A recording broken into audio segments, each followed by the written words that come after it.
Hey guys, this is Justin. Hello and welcome to another video. So, I really appreciate Star Wars wikis in that they make the universe simply more accessible. Listen, it's hard to read every single Star Wars comic, novel, RPG, source book, and especially if we're talking about the expanded universe, many of them are difficult or impossible to find. That being said, I do think one of the unfortunate side effects of the encyclopedic lore becoming more popular, honestly, than the source material, i.e. the books, comics, whatever, is that people lose a lot of the true understanding of the material, and various misconceptions or half-truths start to spread extremely widely. We're going to talk about a few of these in today's video, but if there's a bit of Star Wars that you think has improperly been going around as fact that could use some debunking or hell, even confirmation, put it down in the comments and maybe I will get to it. So, part of the problem with fan wikis, and of course I'm talking specifically here about Wikipedia, is that articles and facts end up becoming whatever an editor thinks they should be. My friend Corey Loses did a really good video on this, and one of the big problems is that often material presented in text is either clearly a mistake, presented in a way that the narrator is meant to be unreliable, or is just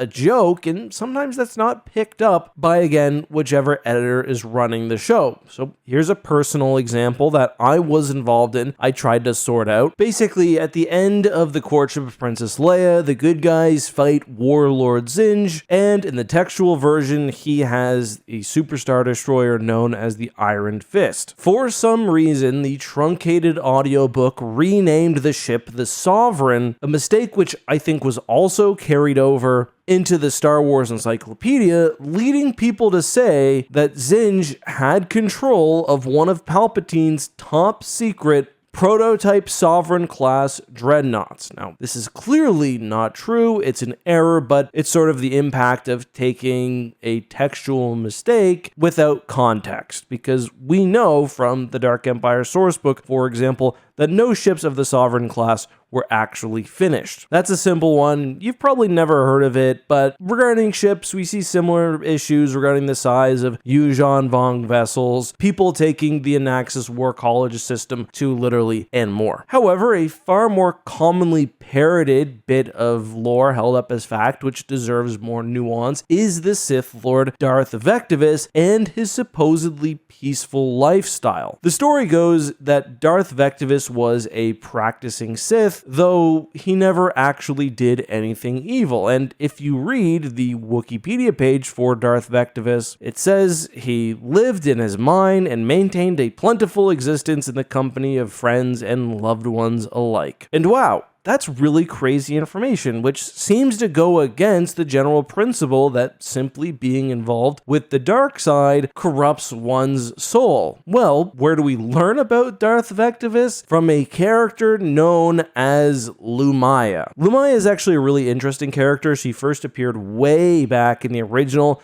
Star Wars Marvel comics, but she was brought back for the Legacy of the Force book series, which, by the way, I gave a primer to in my most recent video. What is Lumaya's role, and what is she doing when describing Darth Vectivus? Well, she's attempting to turn Jacen Solo to the dark side. Jacen Solo, by this point, has been exploring the galaxy. He's been learning other Force techniques, studying with the Yang-Ti monks and the Thalanasi and more, and he feels like the galaxy is at a tipping point. Lumaya's argument to him is, listen, becoming a Sith is just learning another philosophy. If you transition to a Sith Lord, you can help guide the galaxy more safely in a way that a pure Jedi cannot. And she points to Darth Vectivus as an example of an individual who practiced Sith and dark side teachings but maintained his humanity. She is, to put it lightly, a very, very unreliable narrator attempting to coax Jacen Solo, who she's been targeting for years, to the dark side. We'll talk about this more as we continue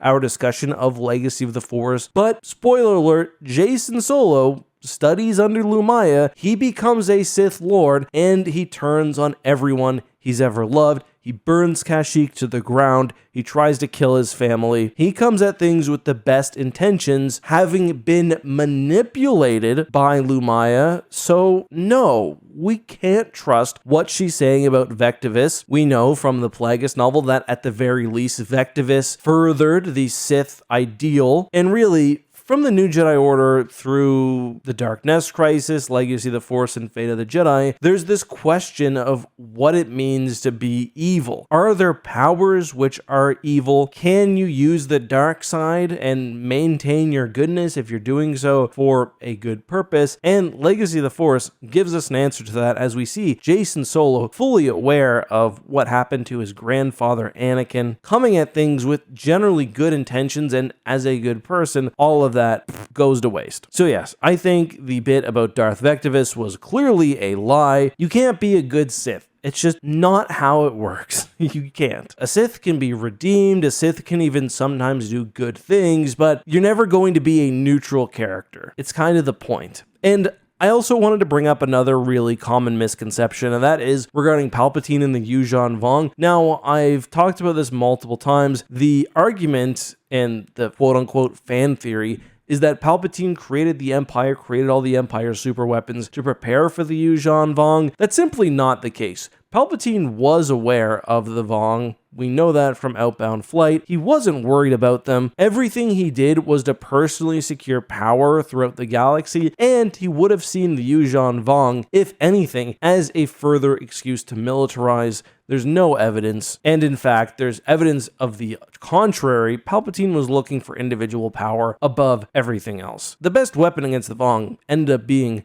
by far the Jedi, and Palpatine killed 10,000 plus of them. The last thing I'll briefly touch on for today's video is the idea of gray Jedi. I say briefly because I've done the whole video on whether they exist or not. Gray Jedi are often targets online of people who understandably paint them as basically fan wank characters. Did Gray Jedi exist? I mean, kind of. Gray Jedi isn't a term that's often thrown around in Star Wars. One thing you have to understand about early pre-prequel Star Wars texts is that no one knew what a Sith was. There were Jedi and there were Dark Jedi. So Luke calls the Emperor, for example, a Dark Jedi, not a Sith. Some of the confusion comes from there. Canon has made a more clear distinction, and later legends did as well, where a Sith is more of a doctrinal thing. A Sith is like the ancient enemy of the Jedi. They're partially defined by that, as well as their order and their code, whereas a Dark Jedi is more just a bad Jedi-like Force user. A gray Jedi, again, not really a common term, but there certainly are Jedi in Star Wars Legends who dip into the dark side. In video games, obviously, it's common because Force lightning is fun. It is less common in the novels, but especially before writers really had a good idea of how everything would work, yeah, you did sometimes have light side characters doing dark side like things, and characters like Jolee Bindo, you could argue, were gray Jedi. The difference is they're not like a thing within the Jedi Order. They're more just like people, rogue people who are dipping in and out of either side. Jacen Solo becomes a lot like that before he goes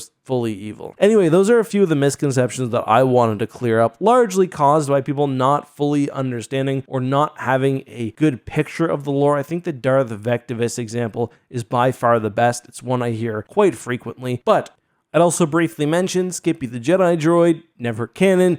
Palpatine, I guess you could say he did return multiple times, but only in one comic series. It wasn't a thing that happened all the time throughout Star Wars Legends, like some people seem to think. Are there others you'd like to see me debunk or confirm? Let me know down below. Until next time, be safe, have a good one. May the Force be with you. Bye-bye.